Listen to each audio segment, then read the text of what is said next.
మెదక్ జిల్లా నరసాపూర్ మండలంలో ఉద్రిక్తత చోటు చేసుకుంది.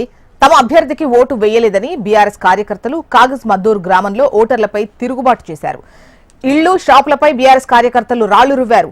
ఓట్లు వేయని వారు తమ డబ్బులు వాపస్ ఇవ్వాలంటూ డిమాండ్ చేశారు.